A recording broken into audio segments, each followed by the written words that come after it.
제24편 다윗의 시. 땅과 거기에 충만한 것과 세계와 그 가운데 사는 자들은 다 여호와의 것이로다. 여호와께서 그 터를 바다 위에 세우시며 강들 위에 건설하셨도다. 여호와의 산에 오를 자가 누구며 그의 거룩한 곳에 설 자가 누구인가? 곧 손이 깨끗하며 마음이 청결하며 뜻을 허탄한 데 두지 아니하며 거짓 맹세하지 아니하는 자로다. 그는 여호와께 복을 받고 구원의 하나님께 의를 얻으리니 이는 여호와를 찾는 족속이요 야곱의 하나님의 얼굴을 구하는 자로다. 문들아 너희 머리를 들지어다. 영원한 문들아 들릴지어다. 영광의 왕이 들어가시리로다. 영광의 왕이 누구시냐? 강하고 능한 여호와시요 전쟁에 능한 여호와시로다. 문들아 너희 머리를 들지어다. 영원한 문들아 들릴지어다. 영광의 왕이 들어가시리로다.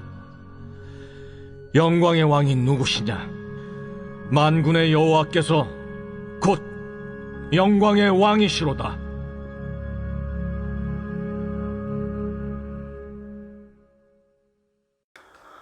오늘 우리가 읽은 시편 24편의 배경은 사무엘하 6장의 상황입니다. 다윗이 하나님의 궤를 하나님의 성 안으로 옮기고 있는 상황이죠. 약 70년 전 블레셋과의 전쟁으로 인해서 하나님의 궤가 중심부에서 벗어났습니다. 이스라엘의 장로들은 하나님의 궤만 있다면 승리할 것으로 여겼습니다.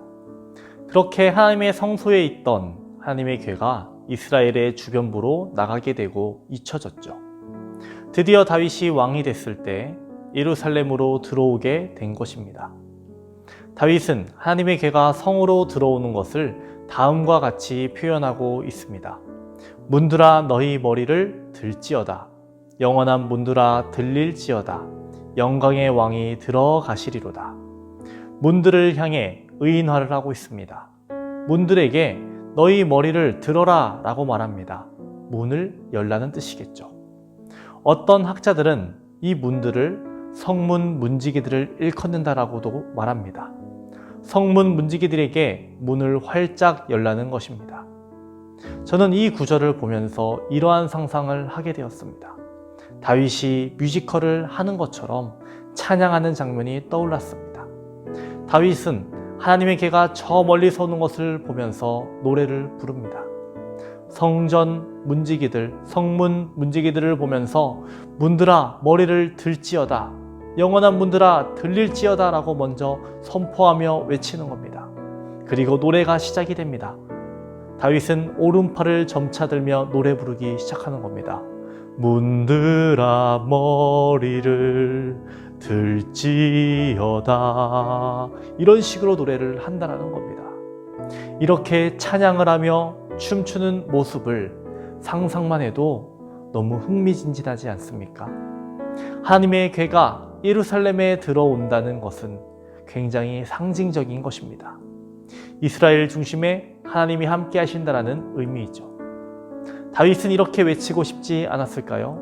너희 마음의 문도 열어라. 영광의 왕이 오신다라고요. 지금 우리가 성문을 열고 있는 것은 하나의 행사가 아니다. 이것에서 끝이 나면 안 된다.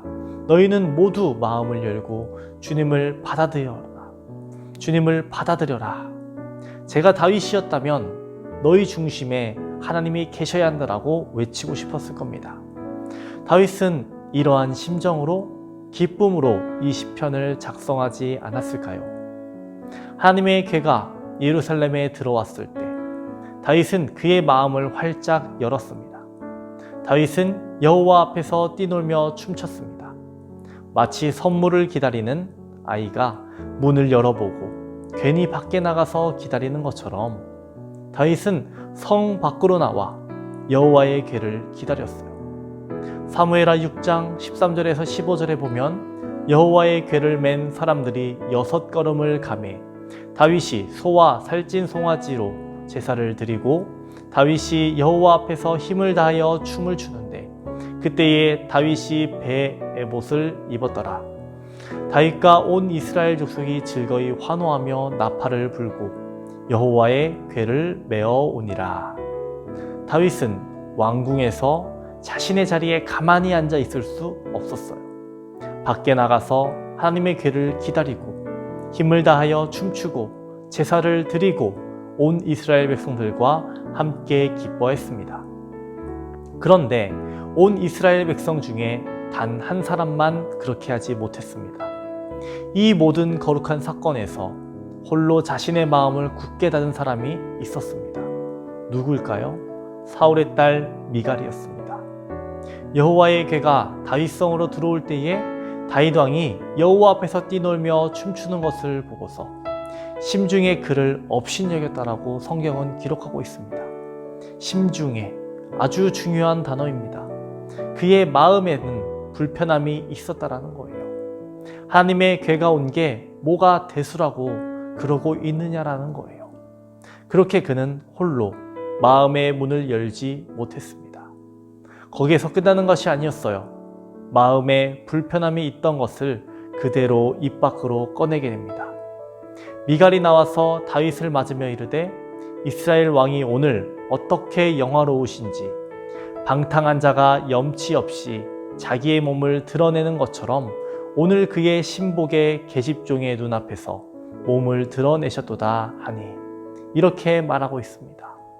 이렇게 한 사람 미갈은 그 기쁨의 자리에 동참하지 못하고 홀로 마음을 굳게 닫았습니다. 결국 미갈은 이 사건으로 인해 다윗과 멀어지게 되죠. 미갈은 아이도 낳지 못합니다. 그리고 미갈에 대한 기록은 사무엘하 6장에 끝이 납니다. 더 이상 등장하지 않아요. 사무엘하 6장과 시편 24편은 우리에게 하나님을 받아들이는 우리의 마음을 점검하게 합니다. 성경은 성도들을 가리켜 하나님의 전이라고 말씀합니다. 하나님은 성도들의 마음을 당신의 처소로 삼아 그곳에 들어가셔서 왕으로 좌정하시며 통치하시기를 원하십니다. 그러므로 우리는 어떻게 해야 할까요?